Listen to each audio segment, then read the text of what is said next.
കൊടൈക്കനാലിലെ last village ആയിട്ടുള്ള ക്ലാവറിയിലേക്ക് ഒരു bus യാത്ര പോയാലോ?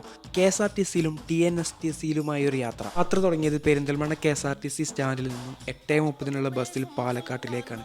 79 രൂപയാണ് ബസ്സിന് ചാർജ് ആയത്. പാലക്കാട് നിന്ന് നേരെ KSRTCയിൽ പൊള്ളാച്ചിയിലേക്ക് 54 രൂപയാണ് ബസ്സിനായത്. പൊള്ളാച്ചിയിൽ നിന്നും നേരെ തമിഴ്നാട് പ്രൈവറ്റ് ബസ്സിൽ പളനിയിലേക്ക് 55 രൂപയാണ് ബസ്സിനായത്. പളനി എത്തിയപ്പോഴേക്കും നല്ലൊരു മഴയും കിട്ടി. അവിടുന്ന് നേരെ കൊടൈക്കനാലിലേക്ക് 60 രൂപയാണ് ബസ്സിന് ചാർജ് ആയത്. കൊടൈക്കനാലിൽ നിന്ന് ക്ലാവറിലേക്ക് ബസ്സുണ്ട്. ഞാൻ എത്തിയ സമയം ബസ്സില്ലായിരുന്നു. കവഞ്ചിയിലേക്കുള്ള ബസ്സിലാണ് ഞാൻ പോയത്. 50 രൂപയാണ് ബസ്സിനായത്. കൊടൈക്കനാലിലെ ഗ്രാമീണ ഭംഗിയൊക്കെ ആസ്വദിച്ചൊരു ബസ് യാത്ര.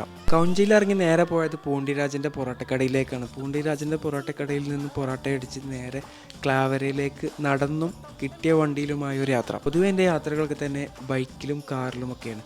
ഹിച്ച് ബസ്സിലുമൊക്കെ ആയിട്ട് ഇത്രയും നല്ല എക്സ്പീരിയൻസ് ഉള്ള യാത്ര എൻ്റെ ജീവിതത്തിൽ ഇത് ആദ്യമായിട്ടാണ്. ഇതിൻ്റെ ഫുൾ ഡീറ്റെയിൽസ് അടങ്ങിയ ഒരു വീഡിയോ നമ്മുടെ യൂട്യൂബ് ചാനൽ വരുന്നുണ്ട്. എല്ലാവരും പോയി കാണും.